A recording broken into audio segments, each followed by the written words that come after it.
ब्रज हिंदी की किस उपभाषा वर्ग के अंतर्गत आपकी आती है? चलिए, जो आपकी ब्रज भाषा है ये किस उपभाषा में आएगी हिंदी में? तो आप कहेंगे सर ब्रज जो आपकी है वो आपकी पश्चिमी हिंदी में आती है, क्योंकि पश्चिमी हिंदी की आपकी उपबोली में से जैसे ब्रज है, कन्नौजी है, बुंदेली है, खड़ी बोली है, ये आपकी आती हैं, है ना। अगला क्वेश्चन आपसे कह रहा है इनमें से किस बोली का बिहारी से संबंध नहीं है? हमने कहा बिहारी हिंदी में 3 प्रमुख बोलियां होती हैं, और इन 3 प्रमुख बोलियों में यहाँ पर देखिए आपका मगही है, भोजपुरी है, मैथिली है, लेकिन ये जो आपकी अवधी है आपकी नहीं है, क्योंकि अवधी जो आपका दिया गया है वो आपकी पूर्वी हिंदी का होता है। अगला क्वेश्चन आपसे कह रहा है, यहाँ पर दिया है कि जहाँ उपमेय का प्रतिषेध कर उपमान की स्थापना की जाए वहाँ पर अलंकार क्या होता है? जहाँ उपमेय का प्रतिषेध कर उपमान की स्थापना की जाए वो अलंकार होता है कौन? यहाँ पर बताना है। चलिए 3 को ऑप्शन देना है, और 3 का ऑप्शन क्या हो जाएगा? तो आप कहेंगे सर इसका आंसर आपका बी हो जाएगा, रूपक अलंकार हो जाएगा। क्या हो जाएगा? यहाँ पर बी नंबर आपका रूपक अलंकार हो जाएगा। अगला आपसे कह रहा है कि भाषा में शब्द और अर्थ की दृष्टि से सौंदर्य उत्पन्न करता है। भाषा में शब्द और अर्थ की दृष्टि से जो सौंदर्य उत्पन्न करता है ये अलंकार होते हैं, जिनको शब्द अलंकार कहते हैं, अर्थ अलंकार कहते हैं। तो आप कहेंगे सर आंसर आपका बी हो गया, राइट। नेक्स्ट क्वेश्चन दिया गया है कि ये मुख चंद्र शब्द में कौन सा समास है? मुख चंद्र दिया है, हमने कहा मुख चंद्र को अगर हम तोड़ेंगे तो चंद्र रूपी मुख, क्या बोलेंगे? चंद्र रूपी मुख, और रूपी शब्द दिया है तो आप कहेंगे सर ये कर्मधारय समास है, क्योंकि विशेषण और विशेष होता है आपकी कर्मधारय समास। ऑप्शन आपका बन गया यहाँ पर ए नंबर है। अगला है अत्युक्त शब्द में संधि क्या है? या के साथ आधा अक्षर लगा है, तो हमने कहा जब या के साथ आधा अक्षर होता है तो इसमें कोई दिक्कत नहीं है, आपको यण संधि आपको लगाना है, ठीक है ना। जय हिंद भैया, जय हिंद। अगला है धनुष टंकार में कौन सी संधि है? धनुष टंकार में जो संधि है वो आपकी कौन है? ये जो सा बीच में लगा है इसको निकालिए और इसको विसर्ग बना दीजिए, धनु बन जाएगा, विसर्ग हो जाएगा, टंकार बन जाएगा। तो आप कहेंगे सर सा हटाने से विसर्ग आया है, ये आपका विसर्ग संधि आपका आंसर है, राइट हो जाएगा। याद रखिएगा यहाँ पर आपका बनेगा विसर्ग संधि होता है। अगला दिया गया है कि रामू जो बड़ा खिलाड़ी है कल उसकी टांग टूट गई, वाक्य में उचित विराम आपका कौन सा होगा? देखिए 8 नंबर में आपसे कह रहा है यहाँ पर देखा जाए रामू जो बड़ा खिलाड़ी है, कॉमा, यहाँ पर आपको क्या करना है?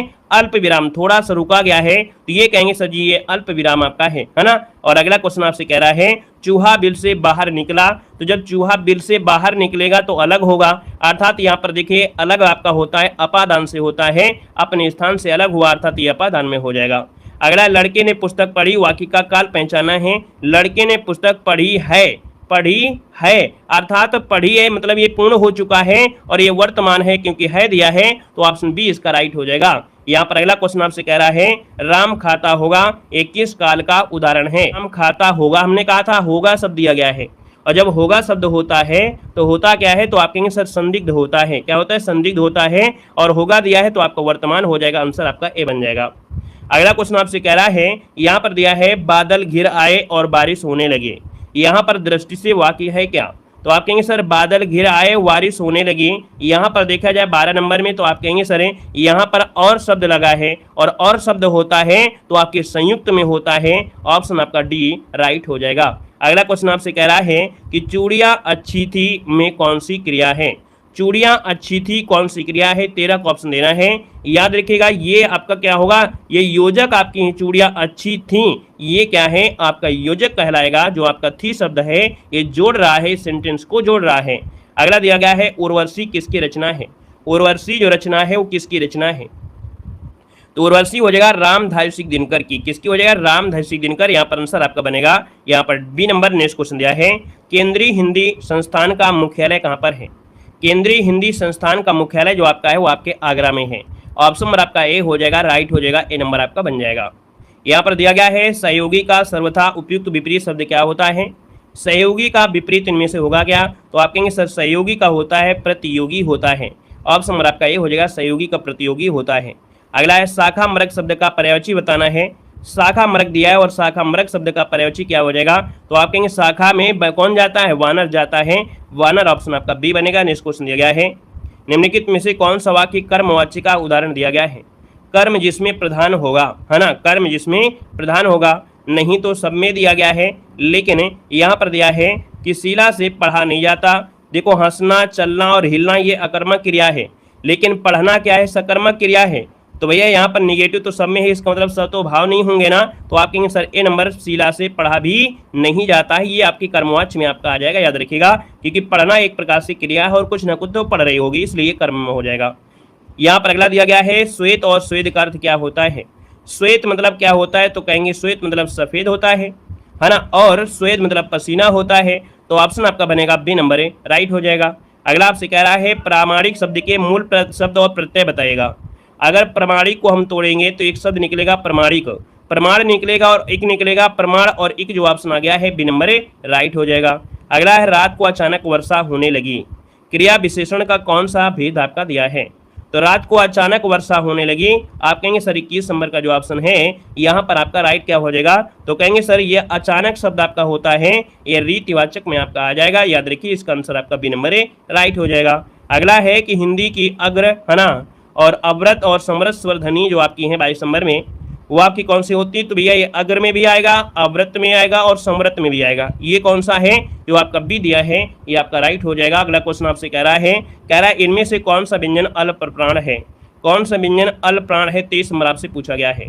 तो भैया अल्प प्राण होता है किसी वर्ग का पहला, तीसरा और पांचवा जो होते हैं वो आपके अल्प प्राण होते हैं, ऑप्शन सी बनेगा। अगला कह रहा है निम्नलिखित में से कौन सी व्यंजन ध्वनियाँ स्पष्ट संघर्षी कहलाती हैं। देखिए स्पर्श संघर्षी दिया है, एक होता है संघर्षी ऊष्म, है ना, तो ऊष्म और संघर्षी तो आपके ऊष्म होते हैं, लेकिन स्पर्श स्पर्श संघर्षी होते हैं। यहाँ पर 24 नंबर का ऑप्शन बनेगा ए नंबर, चा छा जा झा। याद कैसे करेंगे, हमने कहा संघर्षी दिया है ना, या ऊष्म दिया है, तो वो तो हो जाता है सा होता है, लेकिन स्पर्श व्यंजन किसे कहते हैं, जो आपके का से स्टार्ट होते हैं माँ तक जाते हैं। अब स्पर्श लगा है तो आपको बताना है कि सर स्पर्श संघर्षी दिया गया है तो इच्छा वाला होता है, इसे आपको हमेशा याद रहेगा। बाकी अगर संघर्षी और उसमें आता है तो वो आपका हो जाता है कौन, सा हा होता है। तो इस प्रकार से स्पर्श संघर्षी हो गया ए नंबर। अगला है कह रहा है खरी मजदूरी चोखा काम, है ना, यहाँ पर देखा जाए तो आपका 25 नंबर का ऑप्शन क्या हो जाएगा, तो कह रहे हैं पूरी मजदूरी देने पर कार्य जो होता है अच्छा होता है ना, यहाँ पर आंसर आपका बी नंबर राइट हो जाएगा। अगला दिया गया है कि पगड़ी रख घी चख, इस लोकोक्ति का अर्थ क्या है। पगड़ी रख घी चख, इस लोकोक्ति का अर्थ क्या है, तो होता है निर्लज्ज होकर कुछ पाना, है ना, निर्लज्ज होकर कुछ पाना। यहाँ पर आंसर आपका सी नंबर राइट हो जाएगा। अगला क्वेश्चन आपसे कह रहा है यहाँ पर गद्यांश दिया गया है, गद्यांश नहीं है, ये आपका हिंदी का ही पार्ट आपका है। देखिए कैसे, हिंदी साहित्य इतिहास को 4 भागों में विभाजित किया गया है, आदिकाल, भक्तिकाल, रीतकाल और आधुनिक काल। वही यहाँ पर आपसे दिया गया है कि भैया जो आपके सूरदास हैं, है ना, उन्हीं के बारे में दिया गया है। अब आप देख सकते हैं कि हिंदी साहित्य के इतिहास को कितने भागों में बांटा गया है, आप कहेंगे सर जी 4 भागों में बांटा गया है। सूरदास जी कौन से काल के संत कवि हैं, तो सूरदास जी थे, ये भक्ति करते थे, तो आप कहेंगे सर ये तो आपके आदिकाल आपका हो जाएगा। यहाँ पर दिया गया है और आपसे कह रहा है सूरदास जी कौन से काल के संत कवि हैं, तो आपके भक्ति काल से ए नंबर हो जाएगा। अगला है कि निम्नलिखित रचनाओं में से कौन सी रचना सूरदास जी की नहीं है, तो यहाँ पर देखिए आपका सूर सारावली है, सागर है, साहित्य लहरी है, लेकिन रामायणी तो आपकी नहीं है, रामायणी आपकी बीजक वाले मिलेगा, है ना। यहाँ पर सूरदास के पदों में कौन सा रस नहीं पाया जाता है, तो दोस्तों याद रखिएगा आपके भयानक रस इनके नहीं है। तो ये कोई गद्यांश थोड़ा था, या तो आपके हिंदी का ही एक प्रकार से पार्ट आपका रहा है। चलिए धन्यवाद सभी को, जय हिंद, वंदे मातरम।